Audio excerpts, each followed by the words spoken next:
Women have always answered the nation's call to serve.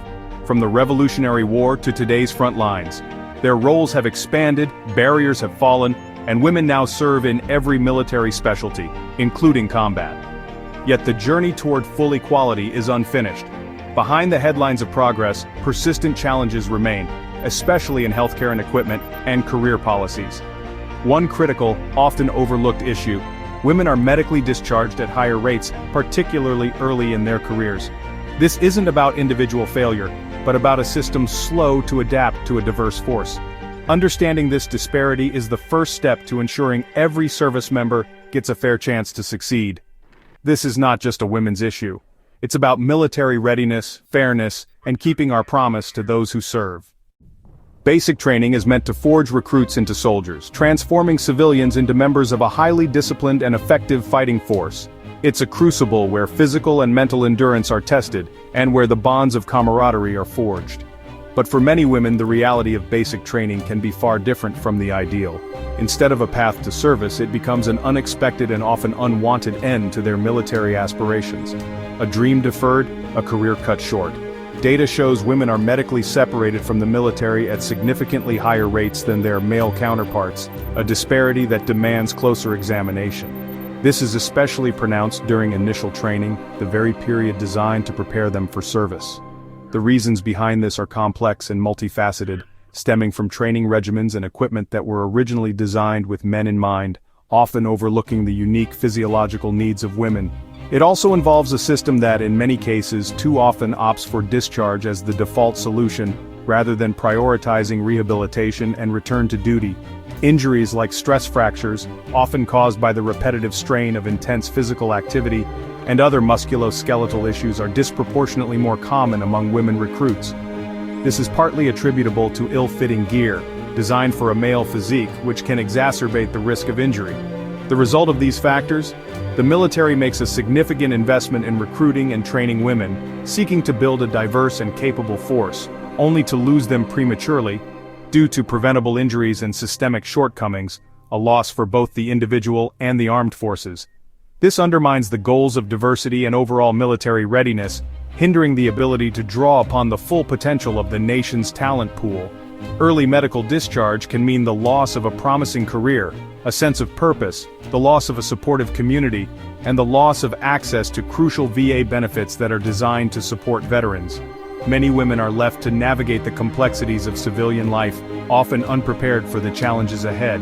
They must cope with service-connected injuries and disabilities, often with inadequate support systems in place.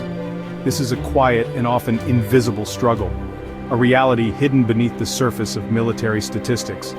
It's a far cry from the hero's welcome and triumphant return they envisioned when they first answered the call to serve. Much of the discharge disparity stems from outdated injury prevention strategies and a lack of understanding of the unique challenges faced by women in the military. These disparities aren't just numbers, they represent real women, dedicated to serving their country, being prematurely separated from their careers due to preventable issues. And equipment design.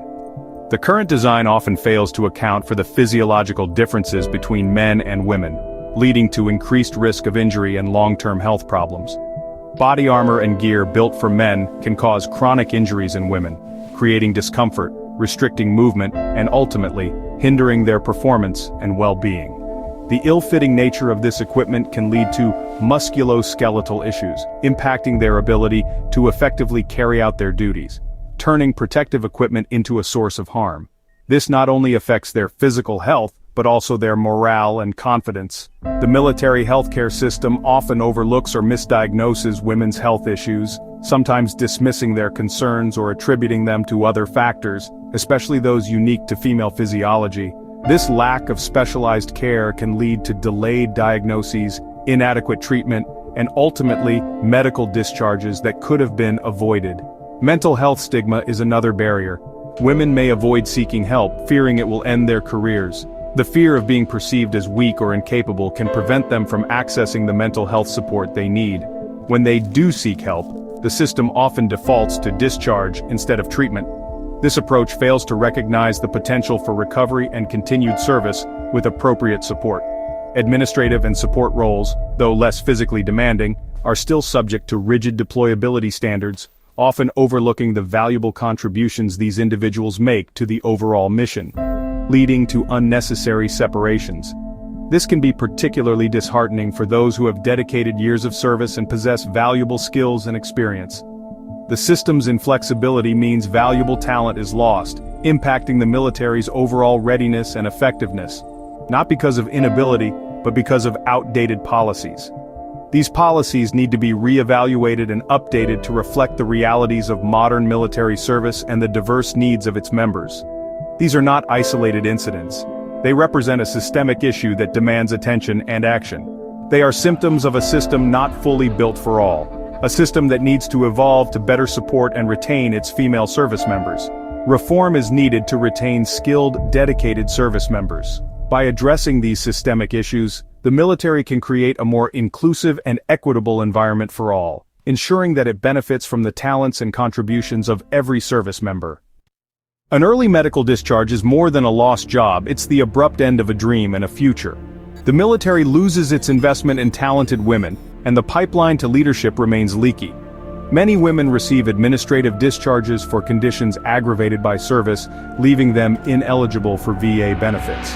They face civilian life with injuries, no safety net, and a sense of betrayal. The impact is financial, emotional, and psychological, compounding the original injury. This injustice undermines diversity, readiness, and the promise to care for those who serve. The cost is borne by individual women, and ultimately, by the nation. We must do better to honor their service and sacrifice. Specialist Diaz, full of hope and a deep sense of duty, joined the Army. She envisioned a long and fulfilling career, serving her country with pride. With big dreams, dreams of making a difference and contributing to something larger than herself. She looked forward to the camaraderie, the challenges, and the sense of accomplishment that military service promised. But tragically, hip pain during training, an issue she'd never experienced before, led to a diagnosis of a pre-existing condition, a label that would abruptly alter the course of her life, and a swift discharge, no benefits, leaving her feeling betrayed and abandoned by the very institution she swore to serve. The promise of support and security vanished in an instant. No support, just an abrupt end to her military aspirations and a daunting uncertainty about her future. A Marine Lance Corporal, a dedicated and courageous individual, after a traumatic event experienced during deployment, developed debilitating anxiety but feared seeking help, fearing the stigma and potential repercussions on her career. She worried that admitting her struggles would be seen as a sign of weakness. Labeled with a dismissive adjustment disorder, a term that failed to capture the depth of her trauma, she was separated without real treatment, left to grapple with her mental health challenges on her own, a casualty of a system that often prioritizes efficiency over genuine care. An Air Force airman, a bright and promising young woman, injured during a rigorous training exercise, managed her debilitating migraines with medication, allowing her to continue performing her duties effectively, but was inexplicably denied a waiver to continue her service and discharged despite consistently excellent performance reviews and a strong commitment to her work. These stories are not rare, they are far too common, a disturbing pattern that demands attention and action. They reveal a system that too often prioritizes administrative ease and cost-cutting measures over the well-being and long-term needs of the individuals who volunteer to defend our nation. The discharge process is often impersonal and dehumanizing, treating service members as mere numbers on a spreadsheet, with little transparency or genuine advocacy for those affected, leaving many feeling lost and without recourse.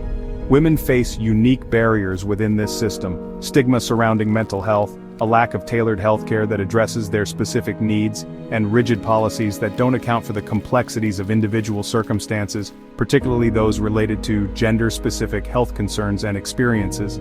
Many feel abandoned and forgotten by the very institution they dedicated their lives to serving, left to navigate the challenges of civilian life without the support they were promised.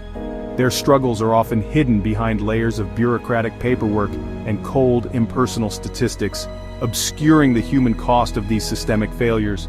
Real and lasting change starts by actively listening to these often silenced stories, amplifying their voices, and demanding a better, more compassionate, and more equitable system that truly honors the sacrifices of all who serve. Their voices must be heard, amplified, and acted upon for meaningful reform to finally happen, ensuring that no service member is left behind. The military's binary view of fitness, deployable or discharged, doesn't fit today's diverse force. Many roles don't require frontline physical standards, yet current policies force out skilled personnel with manageable conditions. Rehabilitation and reassignment options are limited, especially for those in training.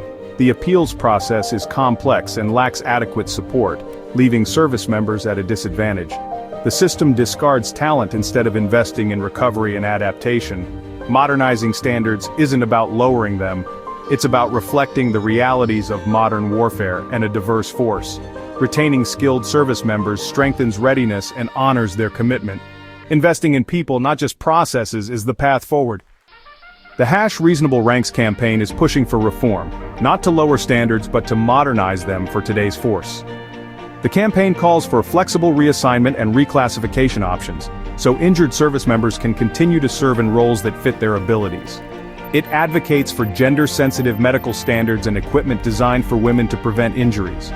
The campaign seeks to end automatic discharge for manageable conditions and create a recognized status for non-deployable but essential personnel.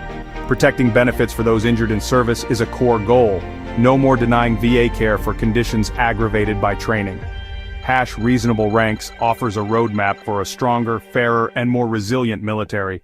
These reforms would save resources, retain talent, and honor the nation's promise to its service members. Change is possible and necessary. Change requires everyone's voice, not just advocates. Start by raising awareness, share information about the medical discharge disparity. Sign petitions supporting #ReasonableRanks and related reforms. Contact your elected officials, urge them to support legislation for fairer discharge policies and better care for injured service members. Support organizations fighting for women veterans, donate, volunteer, or amplify their work.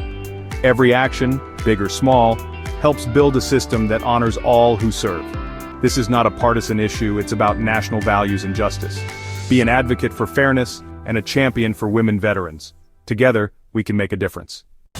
Reforming medical discharge policies is a strategic necessity, not just a matter of fairness. Retaining diverse, talented service members strengthens our military and our nation. The #ReasonableRanks reforms, better injury prevention, flexible career paths, and a focus on rehabilitation benefit everyone. The promise to care for those who serve is a sacred covenant. Breaking it erodes trust and weakens the force. Achieving equity is a test of our national character and commitment to opportunity. A nation that asks its daughters to serve must ensure they are equipped, cared for, and respected as equals. By demanding reform, we build a stronger, more just military and truly honor all who serve. The strength of our nation depends on it.